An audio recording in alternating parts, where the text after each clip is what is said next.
¿Cómo estás, querida? Muy bien, encantada de estar aquí con vosotras. Bueno, pues Nosotros también. nosotras estamos muy emocionadas. Así que nos tiembla la mano. Pues nos da de verdad muchísimo gusto, Ana, que nos acompañes el día de hoy. Bueno, pues está aquí acompañándome Jan Rosagel y yo soy Alma Rosa Rivera de los Santos del grupo Itacate de Cuentos. Sí, y Itacate de Cuentos está de manteles larguísimos porque están cumpliendo 30 años. Y te voy a contar más o menos de quién hablamos, ¿no? Es, por ejemplo, Ricardo Lozada, que es el director general, Oscar Contreras, que es el director musical, Luis Ricardo Lozada, que es músico, Axel Maya, que es músico, Sarina Palafox, que es músico, Cassandra Martínez, que es músico, Miriam Reyes, coreógrafa, y Alma Rosa Rivera de los Santos, que es nuestra anfitriona el día de hoy. Y pues te estamos invitando para hacerte algunas preguntas, pero como dice Alma, entre amigas, entre amigos, entre colegas, algo muy íntimo, para que nos des hallazgos o nos encontremos nuevas preguntas, querida Ana.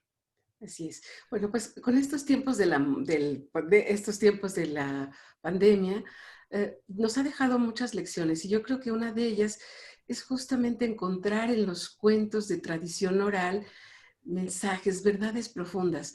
A mí me gustaría, Ana, que nos contaras cuáles son los mensajes que tenemos que seguir contando los contadores de cuentos. ¿Por qué seguir contando las historias de tradición oral?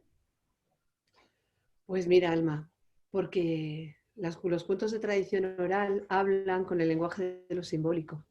Y el lenguaje de lo simbólico es el único lenguaje universal que hay, porque es el lenguaje de los sueños también. Y porque ese lenguaje de lo simbólico construye nuestro imaginario y construye nuestro sistema de valores.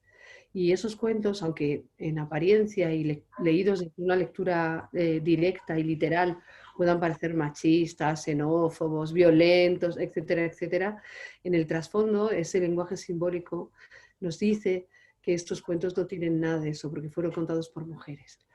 Los cuentos, la tradición de contar cuentos es tan antigua como el mundo. Eh, Hay un antropólogo y un paleontólogo sudafricano que encontró el primer hornillo, que es el primer uso que se hace del fuego por parte de los Homo sapiens, de los seres humanos, de hace 2,5 millones de años.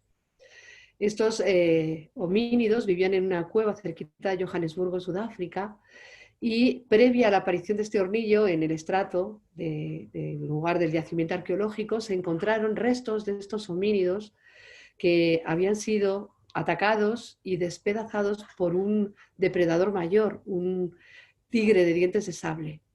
Pero desde que aparece el hornillo y el uso del fuego, esta situación de vivir víctimas de un depredador, de este tigre de dientes de sable, desaparece porque los seres humanos comienzan a usar el fuego y porque los seres humanos comienzan a usar el fuego para reunirse en torno a él y contar historias.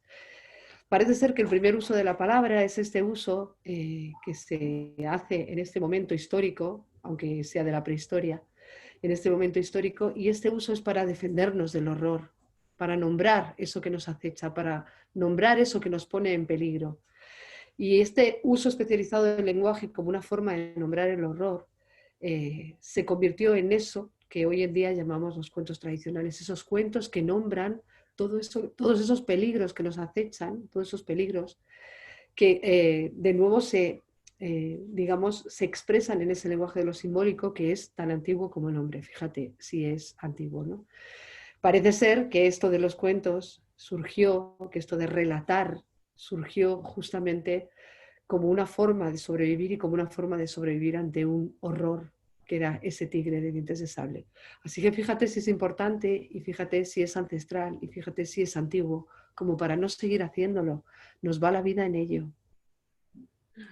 Querida Ana, yo te quiero hacer tres preguntas, no son tan preguntas, pero quiero ver qué nos responde sobre eso.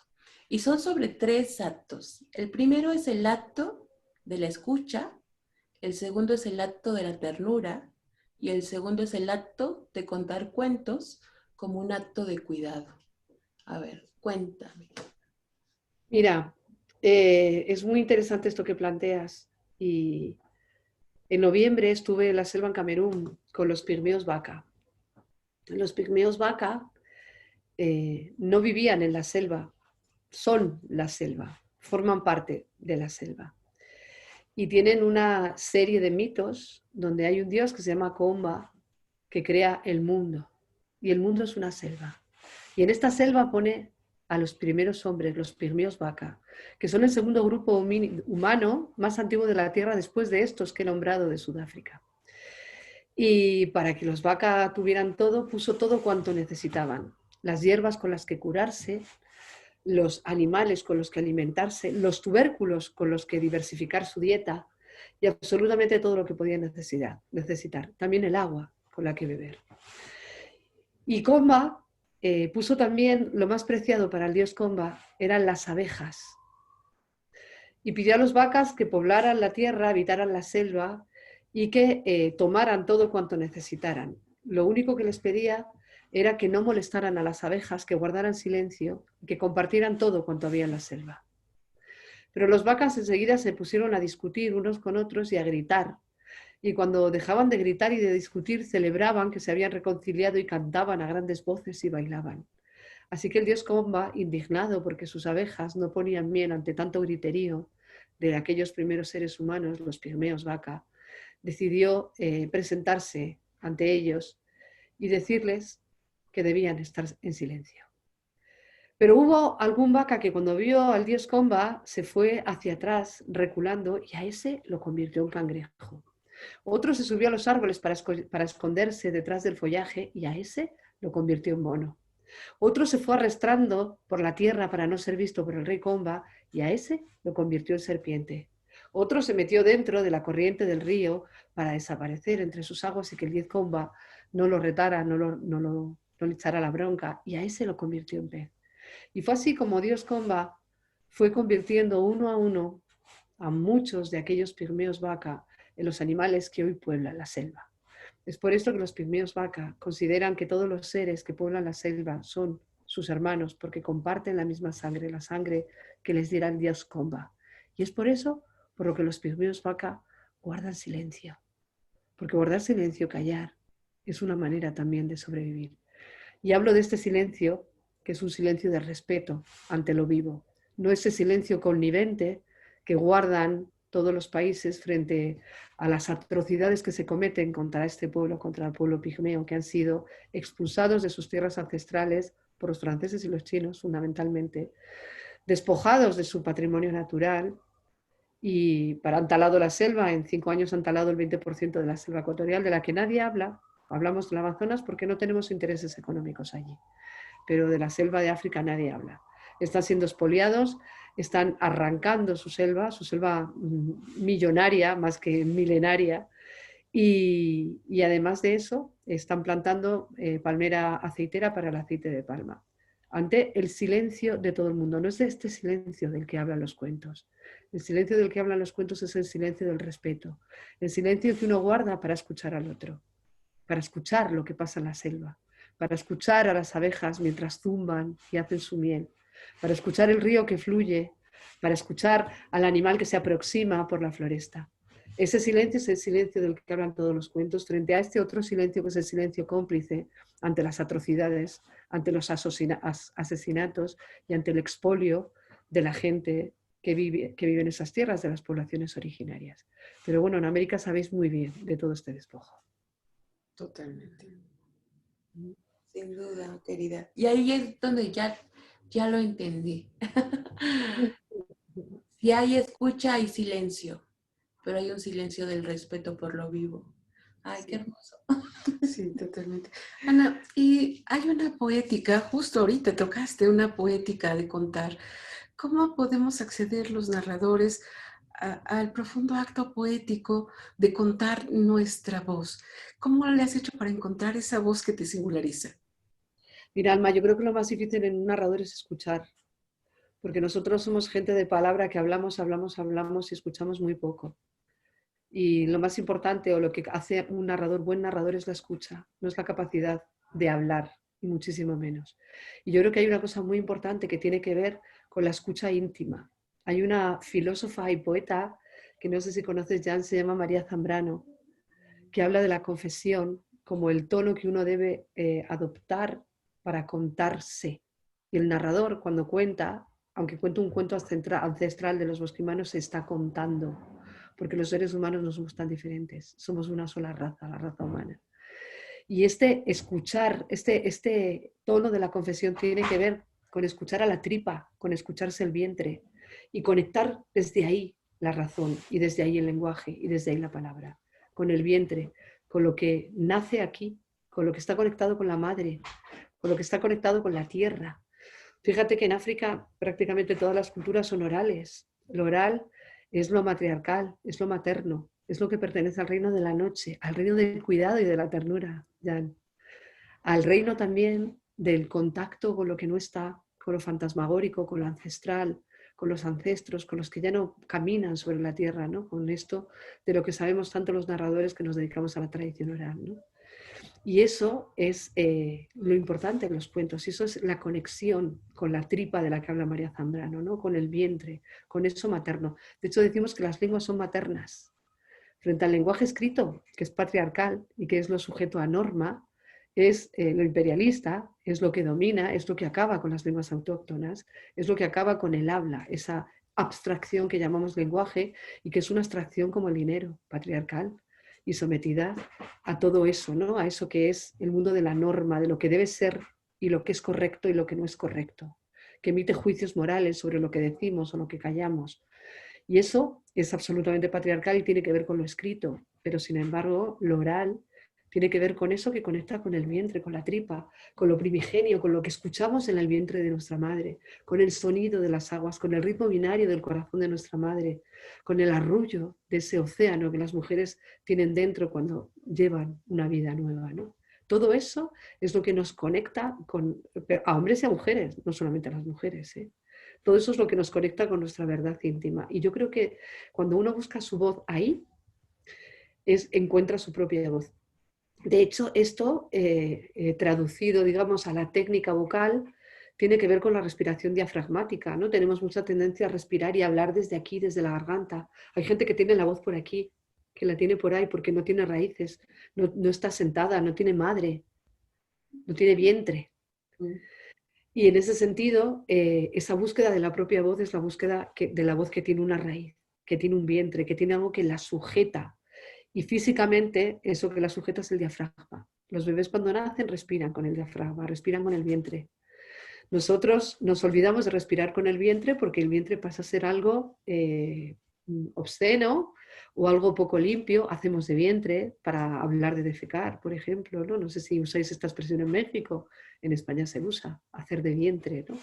El vientre es algo que tiene que ver con la barriga, con eso denostado que no entra en los cánones de belleza, que tiene que ver con eso que es la digestión y el intestino, con los entresijos, con eso que es como sucio, ¿no? Que está lleno de desperdicios, ¿no? Y de cosas que no son ya nutritivas, ¿no? Y sin embargo, es ahí donde está nuestro asiento, en ese vientre, en ese intestino, en ese lugar. Ahí es donde está nuestra salud, donde está nuestra sanidad y donde está nuestra voz. Pero ¿qué sucede? Que a medida que crecemos se nos va como coartando todo eso de lo físico que tiene que ver con el vientre y que tiene también que ver de alguna manera con lo sexual. Y entonces todo eso provoca unas inhibiciones que hacen que se nos cierre la garganta, que se nos cierre todo, pero también la garganta, y que haga que nuestra voz, no sea nuestra voz, sea una voz social, una voz que impostamos, una voz que es la voz que se espera que tengamos, no es nuestra voz. Y yo creo que esa es la búsqueda del narrador, también del escritor, ¿eh? Encontrar su voz, encontrar su punto de vista, encontrar el lugar en el que detenerse y mirar algo y hablar de algo. Y de hecho, fíjate, si algo nos ha enseñado este confinamiento que estamos padeciendo en mayor o menor medida y que hemos padecido de una forma mucho más cruenta durante la primavera en España, quiero decir, ha sido esta cosa del detenerse. En los héroes tradicionales, el único que consigue vencer al dragón, el único que consigue la iniciación, porque el vientre de dragón, de nuevo, es esa conexión con lo utérico y con lo primordial, y por lo tanto es el lugar de la iniciación, es el único que consigue salir iniciado del vientre del dragón cuando ha sido devorado por el dragón, es aquel que se detiene. ¿Y que se detiene a qué? Se detiene a escuchar. Y se detiene, yendo a tu pregunta de antes también, Jan, se detiene a cuidar al que se encuentra.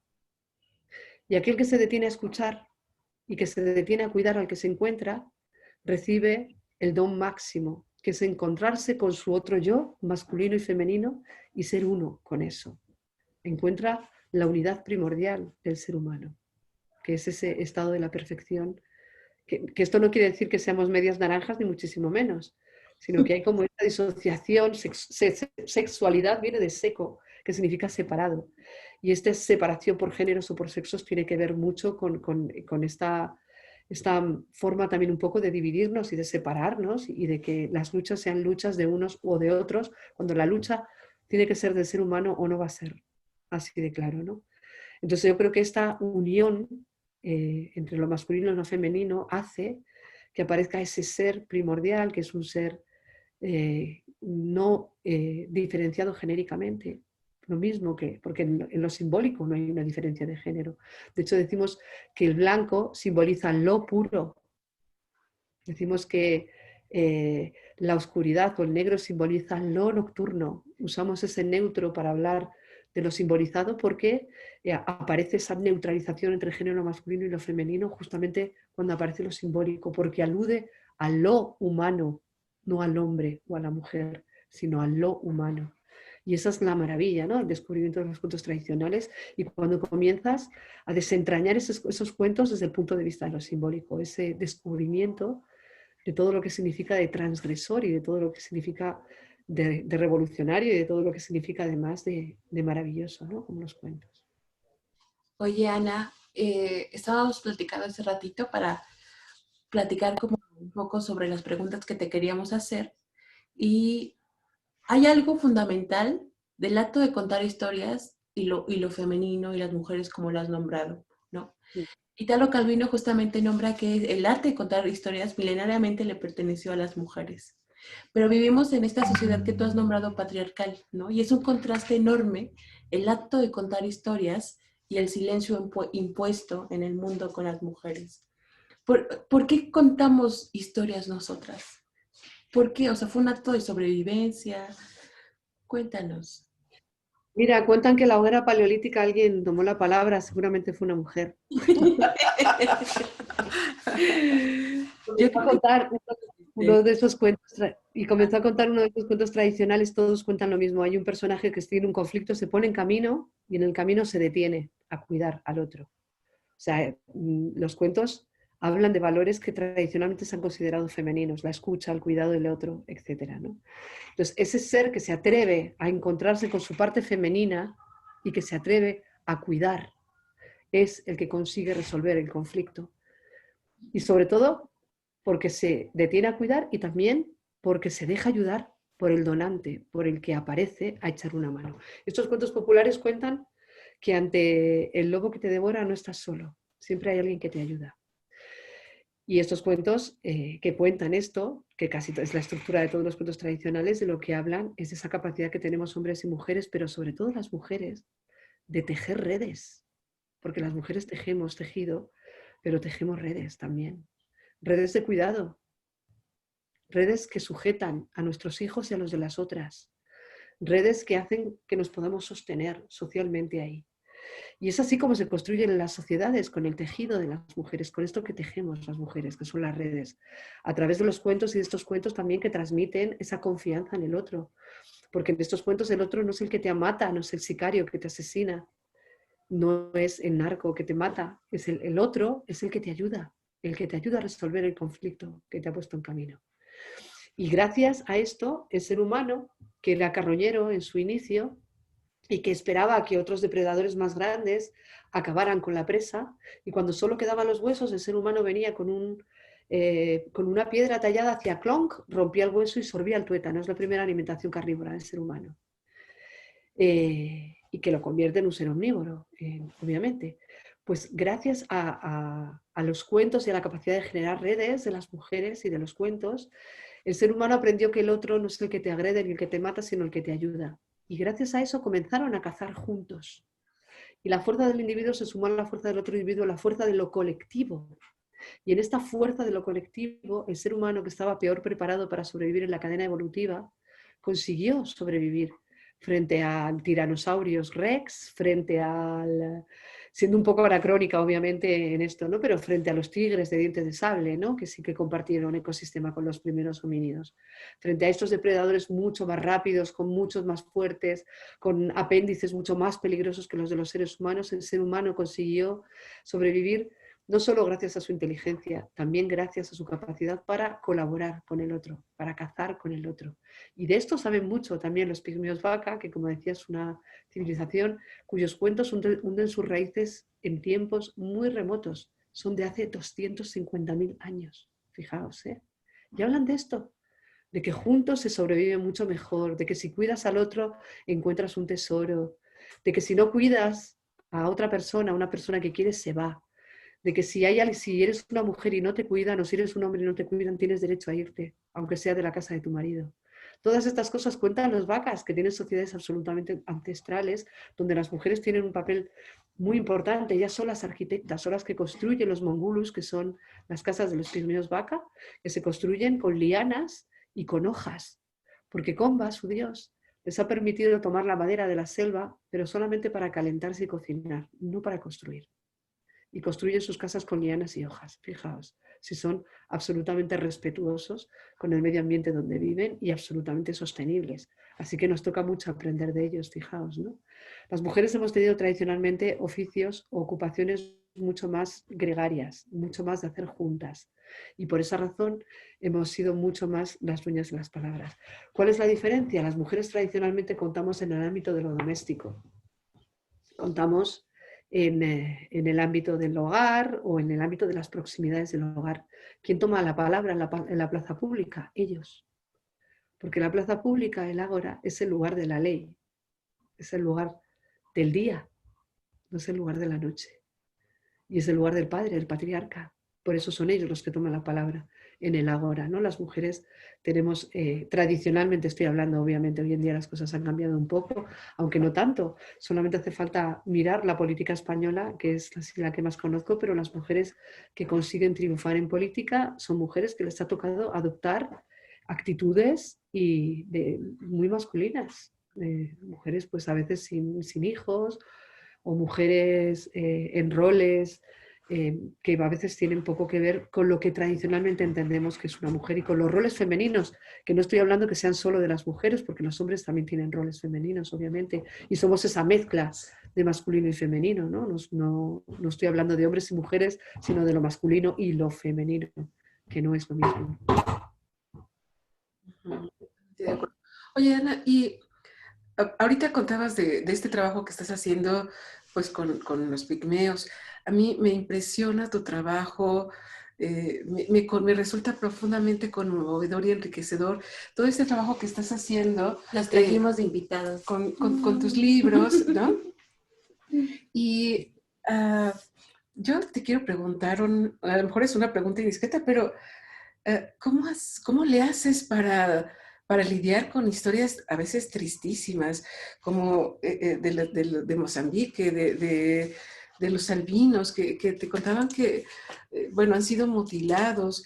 Y cuando le preguntaste a esta mujer que qué necesitaba sentirse importante para alguien, ¿cómo le haces para convivir con historias de dolor y no derrumbarte y poder crear estos libros en donde nos estás contando estas historias maravillosas, valiosas y que necesitan seguir siendo contadas y escuchadas por la gente de ahora, por los niños, por los jóvenes? ¿Cómo le haces tú para no derrumbarte y para poder seguir creando y atreviéndote a hacer todo este trabajo tan maravilloso en África, en distintas regiones? ¿Cómo le haces? Sí me derrumbo y me rompo muchas veces, pero como todas nosotras me vuelvo a coser y sigo adelante, porque creo lo que hago. Y yo creo que ese es el truco, ¿no? Fíjate, las historias de las personas albinas con albinismo de Mozambique es tremenda, porque son secuestradas, mutiladas, porque los consideran fantasmas. Y el objetivo de ese libro es mostrar que son humanos porque tienen literatura. porque cuentan cuentos, lo mismo que cualquier niño, que cualquier niña en Mozambique, negro, de piel negra. Estos negros de piel blanca cuentan historias, no son fantasmas, no son espíritus, son gente, porque tienen eso que nos hace humanos. Lo único que nos constituye humanos es la capacidad de reír, el humor. Ningún animal se ríe, no es verdad que la hiena se ría. Y otra cosa que nos constituye en humanos es la capacidad de fabular, eso que llamamos literatura. Entonces, el objetivo de ese libro es mostrar que esta gente tiene literatura oral como la mayor parte de África, y que cuentan los mismos cuentos que contaría un niño en Mozambique, de piel negra, y que por ello son humanos. Ese es el objetivo de ese libro. Entonces, encontrarme con tanta dificultad, ahora en estos tiempos de COVID hay mucha gente que cree que si tiene un pedacito de albino no se va a contagiar, así que están subiendo el índice de albinos secuestrados. Entonces estamos ahí un poco clamando contra la opinión internacional, intentando hacer presión para que ya por lo menos haya voces que digan esto, ¿no?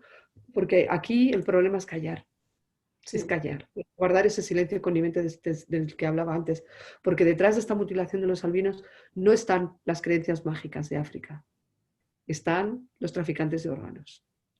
Mira, a los vacas los han sacado de la selva y los han asentado a la tierra de los bulus, que son gente mucho más altos que ellos.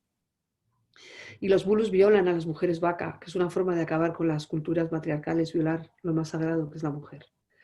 Y las mujeres conciben niños tan grandes que no pueden parirlos y se mueren. Mientras yo estuve en la selva en Camerún, llevamos a una mujer a un hospital que pagamos nosotras, obviamente, a que le hicieran una cesárea para que le sacaran un bebé enorme muerto. Y nada, le rajaron el vientre, le sacaron el bebé muerto y le cosieron el vientre y la taparon con un trozo de tela lleno de barro y de sangre. Yo 2 semanas más tarde dormía en Yaoundé en una cama con sábanas. Y cuando descubres que una sábana es un privilegio de muy poca gente en el mundo, es tremendo. Estuve 2 horas que no podía dejar de llorar, imagina, ¿no? Pero también relativizas todo, ¿no? O sea, todas estas cosas que tenemos y que de alguna forma nos sobran, ¿no? Y que creemos imprescindibles y necesarias y que no lo son en absoluto, ¿no? Entonces yo creo que también, ahora estoy acabando el libro Vaca, estamos en el proceso de ilustración y un poco el objetivo es contarle al mundo cuál es la situación de los Vaca y no desde pobrecitos, sino de tenemos tanto que aprender de ellos. Entonces yo creo que hay como este punto, esta necesidad como de hacerlos visibles desde la igualdad, ¿no? Mirándoles a los ojos en un plano de igualdad, no mirarlos como esa gente pobre que necesita que los salvemos, ¿no? sino como gente de la que tenemos mucho que aprender. Ana, pues ya estamos casi a punto de terminar. Ya te vamos a ir a dejar a que termines de cenar. ¿O a qué hora es allá? Son las 7:30 de la tarde, casi noche. Bueno, ya casi para despedirnos, queremos que nos cuentes sobre la editorial Malas Compañías, dónde tú pueden conseguirlos, de todo. Bueno, no solamente pueden conseguirlos en nuestra venta online en la página web www. ¿Cómo le dicen ustedes a la W? Sí, igual sí. www. Aquí se dice www. www.librosdelasmalascompañías sin ñ, que no aceptan en los dominios, y sin acento, sin tilde.com. Ahí en nuestra página web hay una venta online y se pueden comprar los libros. A veces enviarlos es complicado, sobre todo a Latinoamérica, pero si tenemos un pedido considerable lo podemos tramitar a través de una agencia que se llama Celesa, que es la agencia de exportación española. Y luego ahí es muy importante también, en la pestañita que dice Serie Negra, que es donde está esta colección, están los audios, donde se pueden escuchar los cuentos en las lenguas originales. En el caso de los cuentos de los albinos, en Shangana y en Ronga. En el caso de los cuentos de Senegal, en Yola. Y en el caso de los cuentos del erizo que tenéis ahí detrás, en Hassanía. Y en breve se pueden escuchar los cuentos de los Vaca en Vaca. Así que, aunque están en sus idiomas y no se entiende, a no ser que sepáis esos idiomas que dicen, pero sí que se escucha el ritmo con el que cuentan, porque contar en África es un acto que trasciende simplemente lo lingüístico y lo verbal, porque cantan, bailan, cantan comunitariamente, tienen canto coral, los vaca tienen canto difónico, cantan con el mismo golpe de voz, dos notas diferentes, hacen mímica. Bueno, es todo un espectáculo verlos contar cuentos, ¿no? Entonces, en algunos casos hay vídeos y se pueden ver, pero sobre todo hay audios y se pueden escuchar el ritmo con el que cuentan y todo eso, y es absolutamente mágico. Entonces, bueno, se pueden comprar en la página web, se pueden escuchar en nuestra página web. Tenemos un portal de literatura tradicional, un blog donde subimos cuentos tradicionales contados por africanos o no, de África, que se llama www.literaturaoralafricana.blogspot.com. Así que ahí, si alguien quiere aportar además algún cuento africano que nos quiera contar, nos lo puede enviar y lo subimos. Y luego tenemos, pues en Facebook, estamos en Facebook, en Instagram, en todas partes. Allí estamos, ¿no? Algo y ahora, perdón, dime. es que me parecía clave sobre la ética de la editorial. Sí. Pues bueno, quería decir que ahora en octubre empezamos los talleres de otoño de libros de las malas compañías con un taller de simbolismo sobre qué contan los cuentos. Vamos a hacer un taller de escritura para encontrar la voz narrativa de la gente que quiere escribir y para contar desde la tripa, desde la confesión. Y nuestra editorial apuesta por ser una editorial basada en el cuidado. Entonces lo que hacemos es, no imprimimos en papel, que no produzca de bosques que se gestionan de manera sostenible. No imprimimos en papel clorado porque el cloro es muy contaminante. Y cuidamos, vendemos en pequeñas librerías, cuidamos mucho la red librera y devolvemos un porcentaje de las ventas a la población que nos entrega los cuentos en forma de un proyecto. En el caso del dragón que se comió el sol y otros cuentos de la Baja Casamance, tenemos una biblioteca que hemos llenado de libros, una biblioteca municipal, y estamos apoyando un profe que enseña, un maestro que enseña a leer y escribir a las mujeres que lo han pedido, en el idioma que han pedido, que es francés. Les enseñamos francés, bueno, el profe les enseña francés y aprenden a leer y escribir. Tenemos un grupo inicial que están aprendiendo y otro más avanzado que además reciben clases de geografía, historia, matemáticas para presentarse al examen que las habilita como poseedoras del título de educación primaria. En los cuentos del erizo vamos... y ahora en Senegal estamos estimulando el tejido asociativo femenino y estamos cosiendo con ellas libros de tela con sus cuentos, con su tela y con todo. Y lo están haciendo ellas y lo vendemos aquí en España y les entregamos el dinero. Y ahora tenemos un proyecto precioso que se llama Lee con África. Hemos tomado 7 cuentos de ese libro, del dragón que se comió el sol, y hemos hecho un libro en tapa blanda, mucho más barato y mucho más ligero de transportar, en francés y en castellano. Y los coles que se quieran sumar a la iniciativa, entregaremos el mismo número de libros que nos compren los coles en castellano, en francés en Senegal, para que lean con un cole en Senegal.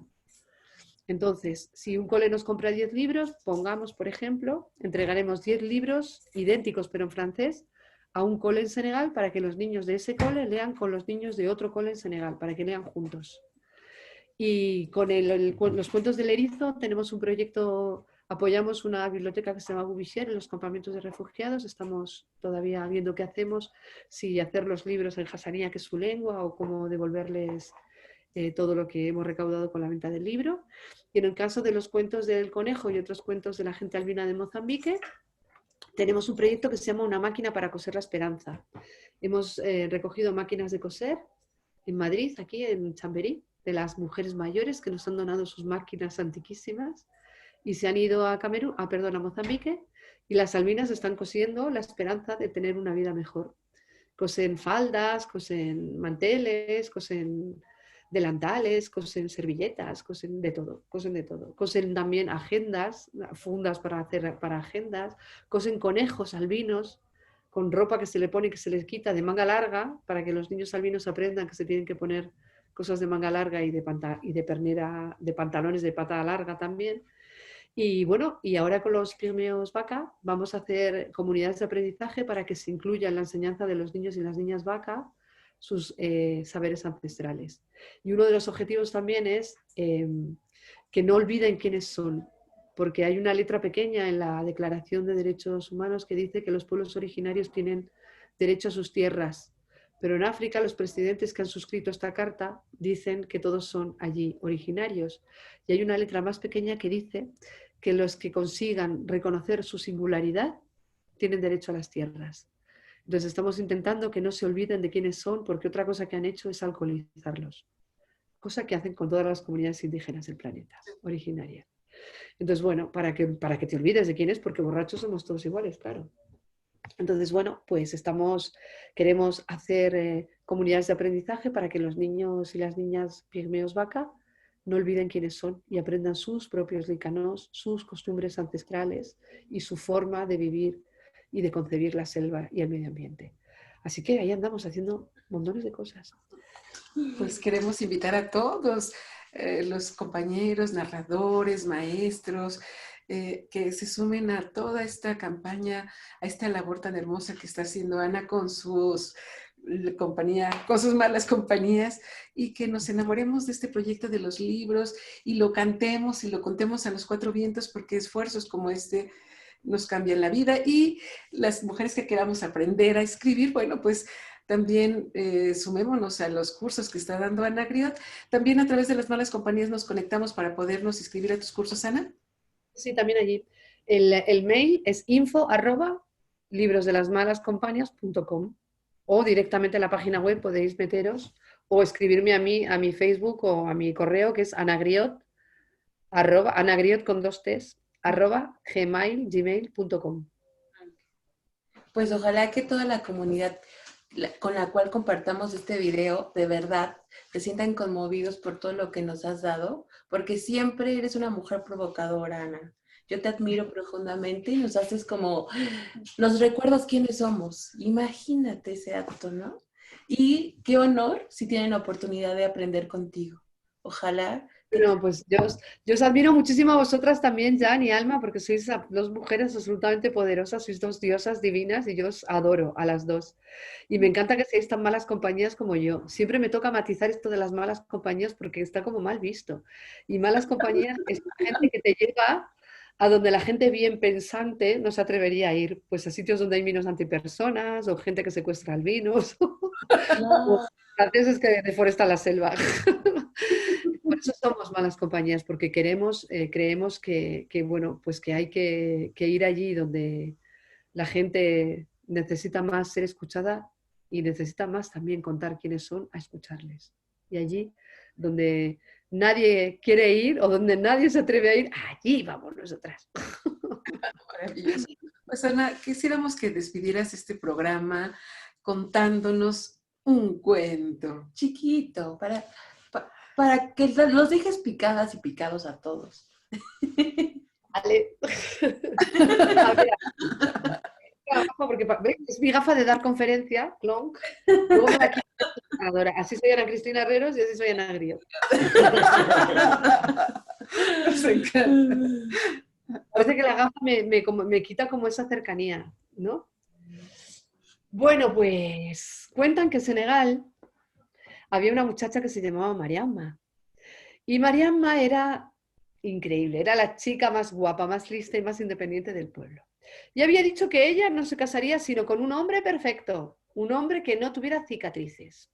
Y eso dejaba fuera a todos los hombres de su pueblo, porque en África los hombres tienen por lo menos la cicatriz de la circuncisión. Pero su padre no se preocupaba porque Mariamma había dado muestras de ser perfectamente capaz de vivir sin un hombre. Pero un día escuchó la serpiente pitón que Mariamma solo se casaría con un hombre sin cicatrices y decidió probar suerte. Así que serpiente pitón se fue a ver al baobab y le dijo: baobab, baobab, préstame tu piel, que me quiero casar con Mariamma. Y el baobab le prestó su corteza. Y la serpiente pitón se modeló una figura de hombre. Y allá que se fue al pueblo de Mariamma a pedir su mano. Y nada más llegar se presentó ante su padre y le dijo: Señor, me quiero casar con Mariamma. Y el padre le dijo: pues tendrás que pedírselo a ella. ¿Y dónde está Mariamma? Está en el arrozal, dijo el padre, cultivando el arroz. Pero no te preocupes, que ahora manda a su hermana pequeña que vaya a buscarla. Y la hermana pequeña pasó por delante de aquel extraño forastero con aquellos inquietantes ojos amarillos y aquella S tan arrastrada. Y se puso a olfatearlo. El padre miró a su hija y le dijo, pero hija, pareces un perro. Es así como te he enseñado a tratar a los forasteros, a los extranjeros, a los que se merecen todo el respeto del mundo. Vete a buscar a tu hermana. Y la hermana pequeña se fue a la Rozal y cuando llegó dijo, Mariamma, Mariamma, en el pueblo hay un joven que se quiere casar contigo, pero no te cases con él, que no huele a persona. Y Mariamma se fue al pueblo a ver quién era aquel pretendiente que osaba pedir su mano. Y cuando llegó, lo vio. Con esos ojos amarillos, ese pelo negro un poco verdoso. Y le pareció absolutamente inquietante. Y le pareció guapo, guapo. Pero le dijo, venga, enseña, a ver si tienes cicatrices. Y el hombre, aquella serpiente pitón disfrazada de hombre, mostró todo su cuerpo. Y Mariamma pudo ver que no tenía ni una sola cicatriz, ni siquiera la de la circuncisión. Así que le dijo a su padre, padre, con este señor, con este ser perfecto me caso yo. Y fue así como Mariamma se casó con el hombre disfrazado de serpiente pitón. Y acabada la ceremonia de la boda, se fueron a la casa de él, tal como acostumbra la tradición en Senegal. Y cuando iban por la selva, el marido pitón le dijo a Mariamma, Mariamma, Mariamma, me voy detrás de aquel baobab a hacer pis. Y Mariamma se quedó esperando. Y Pitón, el marido Pitón, se fue detrás del baobab y dijo, baobab, baobab, te devuelvo tu piel. Y se quitó la piel del baobab y se la entregó al baobab. Y volvió a ser lo que era. Una serpiente pitón. Y cuando salió de detrás del árbol, Mariamma vio que se avecinaba una serpiente pitón y empezó a gritar. ¡Ah! Y salió corriendo. Pero la serpiente pitón pegó un salto y le clavó sus ojos. Y le dijo, no corras, Mariamma, que soy tu marido. Y Mariamma reconoció en la voz de la serpiente pitón la voz de su marido y reconoció en los ojos de la serpiente pitón los ojos de su marido y supo que se había casado con una serpiente. Que a veces pasa, que te casas y descubres que te has casado con una serpiente. Pero ¿qué iba a hacer? Era su marido, así que se fue al agujero de las pitones. Y Pitón le presentó a la madre, a la suegra de Mariamma. Y era una serpiente pitón, que a veces pasa también, que tienes una suegra serpiente pitón. Y le presentó a las cuñadas y eran serpientes pitones. Y los sobrinillos y las sobrinillas eran pitoncillos y pitoncillas. Y Mariamma dijo, ay, me va a comer mi suegra, mis cuñadas o mis sobrinos. ¡Ah! Pero allí se tuvo que quedar. Llegó la noche y la serpiente pitón se enroscó en el cuerpo de Mariamma para que no huyera.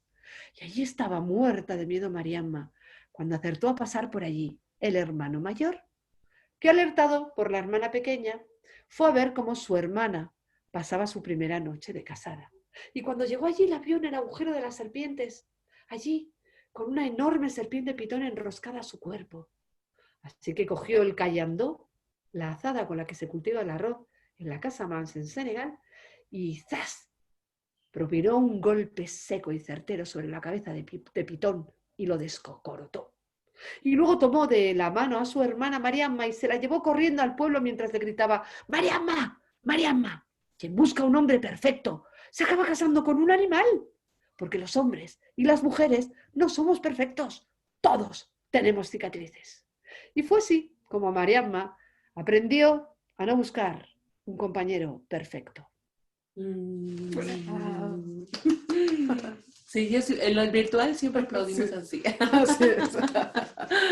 Ay, maravilloso, querida Ana Griot. Pues muchas gracias por ser parte de este festejo de la querida Alma y Tácate de Cuentos. Aquí también está Ricardo Lozada, que es Acéptate, Ricardo. técnico que nos ayudó a hacer. Hola, Anita, ¿cómo estás? ¿Cómo estás? Muy bien, ¿y tú? Bienvenida a tu casa y muchas gracias. Muchas gracias a vosotros, encantada de estar aquí mientras no se produzca un encuentro más virtual, que ojalá sea pronto, pero tengo ya unas ganas de ir a México y de escuchar a esa población afrodescendiente que tenéis ahí, que me muero. Sí. Te voy a mandar un documental de Costa Chica sobre ese tema, pero ya lo platicaremos en otro lugar. Y pues Vale. vamos a seguir con los festejos. Así es. Y pues te agradecemos muchísimo, Ana, aceptar esta charla, participar con nosotros. De verdad, gracias con todo nuestro corazón.